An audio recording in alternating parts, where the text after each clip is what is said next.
Alors, merci à la Société tunisienne de gynéco-obstétrique de m'avoir invité à parler des anomalies du rythme cardiaque fœtal. C'est un très vaste sujet, impossible à traiter en 20 minutes. J'ai donc décidé de ne parler que des tachycardies, leur diagnostic, traitement, bilan et surveillance.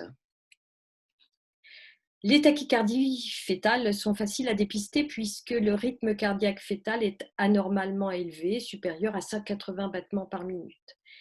Elles sont permanentes ou intermittentes, mais elles sont toujours potentiellement graves, car susceptibles d'évoluer vers la nasarque. Elles imposent donc de discuter systématiquement la mise en route d'un éventuel traitement. Il existe plusieurs types de tachycardie dont le diagnostic précis ne pourra être fait qu'après la naissance avec un électrocardiogramme.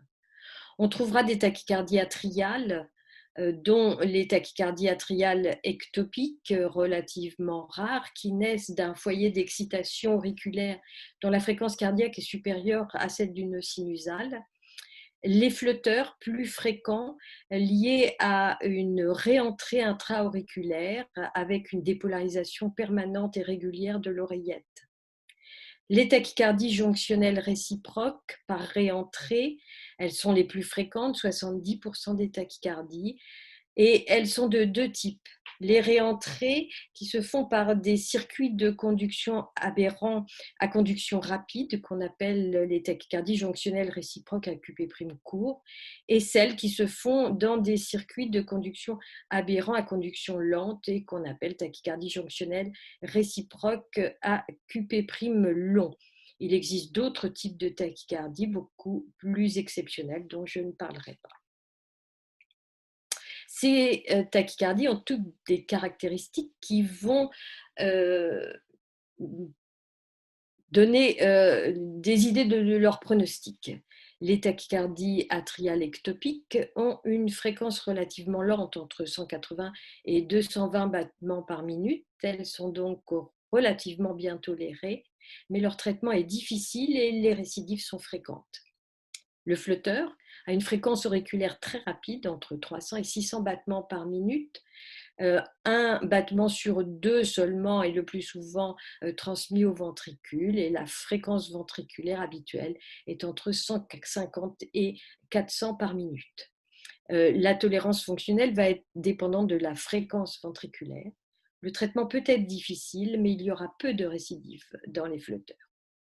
Les tachycardies jonctionnelles réciproques par réentrée à conduction rapide, les plus fréquentes, TSV, ont une fréquence entre 240 et 280 battements par minute. Elles entraînent, on va le voir, une hyperpression veineuse importante. Leur traitement est le plus souvent facile, les récidives sont possibles. Enfin, les tachycardies jonctionnelles réciproques par réentrée à conduction lente ont une fréquence cardiaque modérée, 200 à 240 par minute. Elles sont volontiers intermittentes, elles sont assez longtemps bien tolérées, mais leur traitement est difficile et les récidives sont très fréquentes.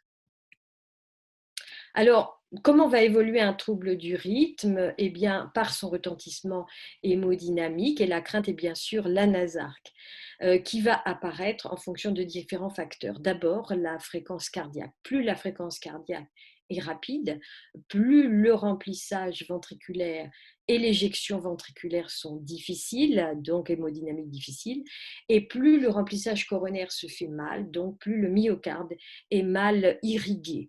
Une fréquence très rapide est donc responsable d'une insuffisance myocardique relativement précoce.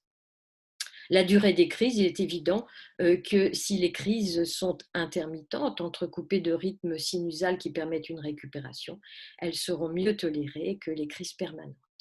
Enfin, l'hyperpression veineuse qui va augmenter en cas d'insuffisance myocardique, mais aussi, on va le voir, dans certains troubles du rythme qui gênent la vidange de l'oreillette. En cas de rythme sinusal, le ventricule se remplit d'abord passivement au début de la diastole et sur un enregistrement Doppler veineux, on voit ce remplissage passif du ventricule par ce flux antérograde dans la veine qui se vide vers l'oreillette.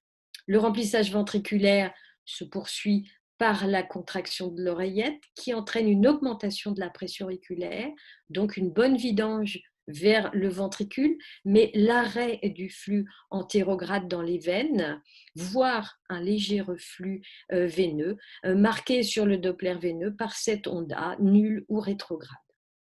Enfin, la contraction ventriculaire qui se fait à valve auriculo-ventriculaire fermée permet un bon remplissage de l'oreillette et une grande onde V antérograde sur les veines. Un flux particulier, celui du canal d'Arencius, qui va être très intéressant dans l'étude des troubles du rythme, avec cette onde A qui est non pas nulle ou rétrograde sur un Arencius normal, mais simplement beaucoup plus creuse que les autres flux. En cas de tachycardie jonctionnelle réciproque à QP' court, eh bien, le remplissage passif lors de l'ouverture des valves auriculo-ventriculaires est possible, mais l'onde A, la contraction auriculaire, suivant de très peu la contraction ventriculaire, eh bien, la contraction de l'oreillette survient en même temps que l'éjection ventriculaire, c'est-à-dire à valve auriculo-ventriculaire fermée. L'oreillette n'a pas d'autre solution que de se vider dans les veines. On va donc voir sur un Doppler veineux cette onde A simultanée de l'onde V artérielle, cette onde A qui est entièrement et grandement rétrograde. Voici ici un Doppler dans le canal d'Arencius d'une tachycardie jonctionnelle réciproque à QP' court. On ne voit qu'une onde E de remplissage et une onde A géante de reflux vers les veines lors de la contraction auriculaire. Eh bien, dans cette situation d'hyperpression veineuse importante, la nasarque peut survenir rapidement, mais il n'y a pas d'altération à ce stade du myocarde, et donc lorsque le trouble du rythme va cesser, eh bien, la récupération sera relativement rapide. Contraire, dans les tachycardies atriales ectopiques et dans les tachycardies jonctionnelles à QP' long, l'onde A s'intercale tout à fait normalement entre deux ondes V. Il y a donc bien un remplissage passif avec une onde E, peu visible compte tenu de la tachycardie, une onde A qui va bien entraîner un remplissage du ventricule et un reflux vers les veines qui est modéré, donc une onde A peu importante, qui en général restera antérograde sur le canal d'Arencius. Ici, une tachycardie jonctionnelle réciproque à QP' long avec une fréquence à 210 par minute. Vous voyez que pendant la crise, le canal d'Arencius a un flux quasi normal. Que faire lors du dépistage d'une tachycardie fœtale? Eh bien, il faut d'abord interroger la mère à la recherche d'antécédents familiales, car certains troubles du rythme sont familiaux, voire génétiques, et la présence dans la famille de plusieurs cas de syndrome de Wolff-Parkinson-White, par exemple, eh bien, orientera vers le diagnostic de tachycardie jonctionnelle réciproque. Il faut vérifier l'anatomie cardiaque, mais elle est le plus souvent normale. Il faut faire une approche du diagnostic en faisant un enregistrement simultané d'une veine et d'une artère, ce qui n'est pas toujours facile. En revanche, beaucoup plus facile, l'enregistrement du flux veineux dans le canal d'Arencius qui va permettre d'analyser l'onde A géante égale tachycardie jonctionnelle réciproque, AQP' court, onde A peu rétrograde ou normale, eh bien, ce sont tous les autres troubles du rythme. Rechercher les signes d'insuffisance cardiaque, simplement par une coupe des quatre cavités avec le calcul du rapport cardio-thoracique, la recherche de fuite des valves auriculo-ventriculaires de mauvais pronostic, la présence d'épanchement également de mauvais pronostic, Et si le trouble du rythme est intermittent, l'enregistrement du Doppler sur la suisse également en dehors de crise, qui nous permettra de dire si l'onde A est positive, qu'il n'y a pas d'atteinte myocardique, ou au contraire, si l'onde A est négative, rétrograde, eh bien, qu'il existe déjà une atteinte du myocarde. Voilà ici le démarrage d'une crise de tachycardie jonctionnelle réciproque AQP prime court avec cette onde A géante chez un fœtus qui, par ailleurs, en dehors des crises, a un Doppler de Laurentius normal et qui n'a donc pas d'atteinte myocardique. En revanche, ici, le Doppler sur un canal d'Arancius d'un enfant en dehors d'une crise qui montre la persistance d'une onde rétrograde. Il s'agit alors d'une hyperpression veineuse par défaillance myocardique. Le pronostic est sombre. Le traitement. Il existe plusieurs thérapeutiques à notre disposition. Le plus connu est la digoxine. Il faut savoir qu'elle est contre-indiquée en cas de Wolff-Parkinson-White maternel. C'est un traitement facile à administrer et à surveiller. Il a un bon effet ralentisseur sur la fréquence cardiaque du trouble du rythme et il est inotrope positif, donc intéressant dans le traitement des troubles du rythme fœtaux. En revanche, il passe mal la barrière placentaire, en particulier en cas d'anasarque. Le sotalol, c'est un bêta-bloquant. Il a un excellent passage transplacentaire. Il aurait des effets pro-arythmogènes tant chez le fœtus que chez la mère. Il peut donc entraîner des complications maternelles et des morts fœtales. Il a un effet ralentisseur modéré sur la fréquence du trouble du rythme. La flécaïne, qui a un bon passage transplacentaire, qui a l'inconvénient d'être probablement pro-arythmogène, en particulier dans le flotteur fœtal, et qui est inotrope négatif tant chez le fœtus que chez la mère. C'est un bon ralentisseur de la fréquence cardiaque. Enfin, l'amiodarone, qui passe relativement mal la barrière placentaire, mais qui est un excellent antiarythmique. Son temps de demi-vie est long. Excusez-moi. Et il a l'inconvénient de pouvoir entraîner une hypothyroïdie fœtale. Beaucoup ont donc ne l'utilisent pas chez le fœtus. Aucun traitement antiarythmique, compte tenu de tous les effets secondaires que nous avons vus, n'est anodin pour la maman. Il ne peut donc être initié sans un examen cardiologique préalable de la mère.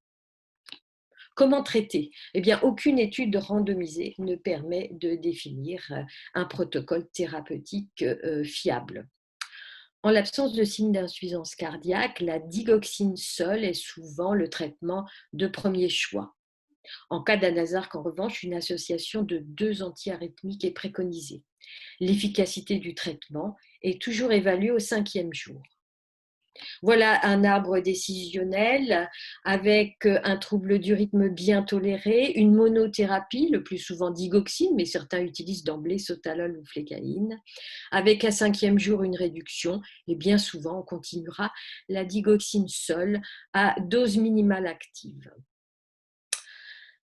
J5, pas de réduction avec une monothérapie, le fœtus va toujours bien, on peut continuer cette monothérapie ou passer à une bithérapie. En revanche, en cas d'aggravation, la monothérapie est impérativement remplacée par une bithérapie. En cas d'anasarque d'emblée, le traitement initié est une bithérapie, digoxine sotalol ou digoxine flécaïne. En cas de réduction à J5, eh bien, on continue le même traitement un peu avant de passer le plus souvent à la digoxine seule jusqu'à l'accouchement.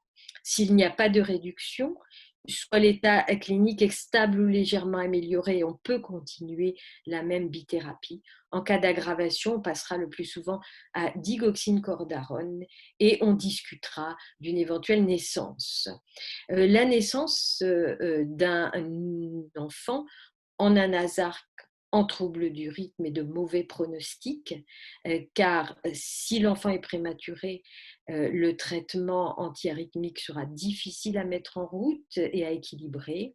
Si l'enfant est proche du terme et si l'anasarque est liée à une défaillance myocardique, on a des grands risques de mauvaise hémodynamique néonatale et on retrouvera les mêmes difficultés de traitement. Donc, la naissance prématurée doit être toujours très âprement discutée. Alors, qui traiter? Eh bien, lorsque regarde ce tableau avec à gauche les types de tachycardie et les fréquences cardiaques de chacune, les difficultés de traitement et l'hyperpression veineuse, on voit que flotteur et tachycardie jonctionnelle réciproque à QP' court, qui sont d'ailleurs les troubles du rythme les plus volontiers permanents, nécessitent un traitement médical dès leur découverte, avant l'apparition de la NASAR qu'on pourra le plus souvent traiter par monothérapie. Tachycardie atriale et tachycardie jonctionnelle à QP' long, on le voit, sont souvent bien tolérées avec des fréquences cardiaques peu rapides et peu d'hyperpression veineuse. On aurait donc tendance, d'autant qu'elles sont souvent intermittentes, à ne pas traiter. En revanche, elles sont toutes les deux difficiles à traiter avec des récidives fréquentes.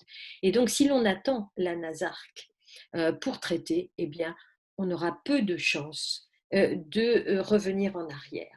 Ce qui veut dire que finalement, tout fœtus en trouble du rythme pourrait être traité par le traitement le plus léger possible lorsque ça va bien. Comment surveiller un trouble du rythme traité? Eh bien, tout traitement est débuté en hospitalisation, monitoring fœtal 2 fois par jour ou plus selon l'état clinique de l'enfant, échographie au moins quotidienne et surveillance de la mère avec électrocardiogramme, éventuellement échographie pour l'étude de la fonction myocardique dans les traitements par flécaïne, surveillance de la kaliémie et du taux sanguin des drogues lorsque cela est possible. Le rythme de cette surveillance est fonction de la dose donnée, dose de charge ou pas, et voie d'administration, puisque la dose de charge peut être donnée par voie intraveineuse lorsqu'il s'agit de digoxine. Le retour à domicile nécessitera une surveillance au moins bi-hebdomadaire.